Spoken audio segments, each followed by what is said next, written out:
49 అంటే సంతానం, 49 అంటే సంతోషం. 49 ఆంధ్రప్రదేశ్ తెలంగాణ.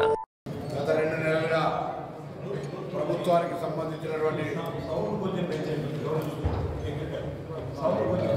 నుంచి ఏ విధమైనటువంటి ఆలోచన విధానంగా ప్రభుత్వం నడుస్తుందో మీ అందరూ గమనించి ఉండాలి. ఎందుకంటే మీ అందరి భాగస్వామ్యంతో, మీ అందరి సహకారంతో ప్రజాపాలనలో ఎక్కడ కూడా ఎటువంటి చిన్న సంఘటన జరగకుండా రాష్ట్ర వ్యాప్తంగా 1,5,00,000 అప్లికేషన్ మనం ఏ పౌరుల మీద కూడా రూపాయి ఖర్చు లేకుండా స్వీకరించగలిగిన, అదేవిధంగా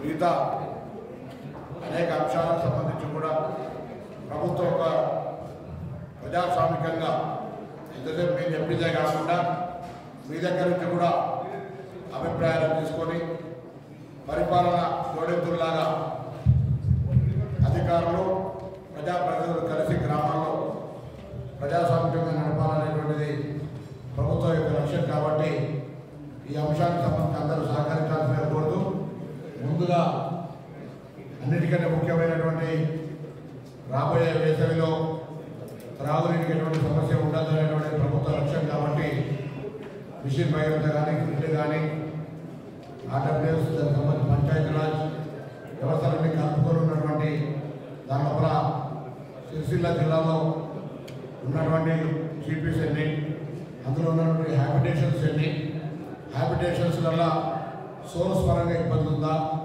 స్టోరేజ్ పరంగా ఇబ్బంది ఉందా, డిస్ట్రిబ్యూటర్కి సంబంధించి ఇబ్బంది ఉందా, 3 కేటగిరీస్ లోపల 3 స్టేజెస్ లోపల ఎక్కడెక్కడ ఇబ్బంది ఉన్నటువంటిది ఒక క్లారిటీ ఇస్తే దానికి సంబంధించి ప్రభుత్వం ఏదైనా ఎక్కడి నుంచి అయినా ఉన్నటువంటి నియోజకవర్గ వారిగా ఉన్నటువంటి కొంత నిధులు ఉన్నటువంటి పరిస్థితి కావచ్చు, లేదా మిషన్ భగీరథ గ్రిడ్ దగ్గర ఉన్నటువంటి నిధులు కావచ్చు, వాటన్నిటి ద్వారా సమస్య ఉత్పన్నం కాకుండా ఉంచేటువంటి ఆలోచనతో ప్రభుత్వం ఉంది. కాబట్టి నేను ముందు జిల్లా కలెక్టర్ గారు మిషన్ భగీరథకు సంబంధించినటువంటి కన్సర్న్ ఆఫీసర్ను దాని మీద ఒక రిపోర్ట్ స్టడీ అంటే మొత్తం స్వరూపాన్ని చెప్పినట్టయితే సమస్య ఉన్నటువంటి వాస్తవ పరిస్థితి చెప్పండి, దయచేసి హైడ్ చేయాల్సిన అవసరం లేదు.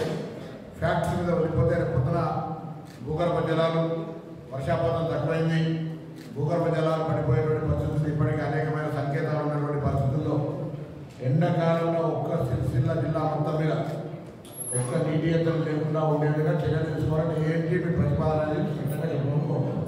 మేమేం రిక్వెస్ట్ చేస్తామంటే ఎస్పీ గారిని అప్రోచ్ అవ్వకుంటున్నాం, లేదా కలెక్టర్ గారు అప్రోచ్ అవ్వకుంటున్నాం, లేదా మీడియా, అదర్వైజ్ మేము ఫార్వర్డ్ చేస్తాం. కరీంనగర్ ఇప్పటికే 3-4 కార్పొరేటర్ పెద్ద ఇష్యూ నడుస్తాం, హండ్రెడ్స్ ఆఫ్ ఎకర్స్. సో ఇక్కడ కూడా ఆర్డీఓస్ 2014 కంటే ముందు గవర్నమెంట్ ల్యాండ్ ఏమో ఉన్నాయి, ప్లస్ ఇండివిజువల్స్ కొనుక్కున్న తర్వాత ఎవరు కబ్జా చేసేది అవన్నీ తీయడానికి వరకు ప్రోయాక్టివ్. మీరు ఎక్కడికి వెళ్ళినా కూడా దాని మీద కొంచెం సీరియస్ ఒక 2 యాక్షన్స్ అయితే బాధితులు బయటకు వస్తారు, భయపడతారు.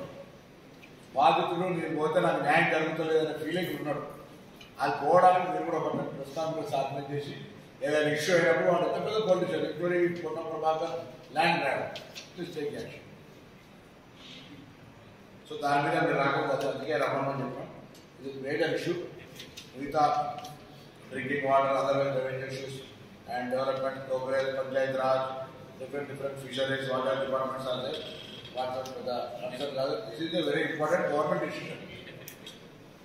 సామాన్యుడు బిడ్డ పెళ్లి చేసుకుందామని జీతం పైసలను డబ్బు వేసుకొని కొనుక్కుంటే దాన్ని వచ్చి దాన్ని కనబడి సప్లై చేసింది అని పొలిటికల్ సపోర్ట్ ఉంటాయి. ఇప్పుడు అని కొత్త బయట సపోర్ట్. నేను ఎవరిని అన్యాయంగా అరెస్ట్ చేయమంటలేదు, ఎవరు అన్యాయంగా చర్యలు తీసుకోమంటలేదు. ఆర్టీఓ గారు దయచేసి ప్రోయాక్టివ్ ల్యాండ్ గవర్నమెంట్ కాబట్టి ట్రెజరీ రక్షకులు, ట్రెజరీ చేయకపోతే నివారణ ఒక్కసారి నవ్వుకుంటే 35 ఏళ్ళు మరి 5 ఏళ్ళ కోసం దండ పెట్టి రిన్యూవల్ చేసుకోవాలని. కాబట్టి మేము ఉన్నంతలో మంచి పని చేస్తే మేము మళ్ళీ మంచిది. కాబట్టి నేను కూడా కాపీ చేస్తే తెలియజేసుకోమంటాను. ఇంకేం పార్టీలతో సంబంధం లేదు, వ్యక్తులతో సంబంధం లేదు, ఏరియాతో సంబంధం లేదు. సిరిసిల్ల జిల్లాల కలెక్టర్ గారు, ఎస్పీ గారు భూ కబ్జాదారులకు ఉక్కుపాలను పెట్టి ప్రభుత్వం చర్యలు తీసుకుంటుందని విధంగా రావాలి. 2 చేస్తామని చెప్పింది. 3 డ్రింకింగ్ వాటర్ ఇష్యూ ఎక్కడ ప్రాబ్లం రావద్దు. 4 ఎడ్యుకేషన్ రిజల్ట్స్ బాగుండాలి.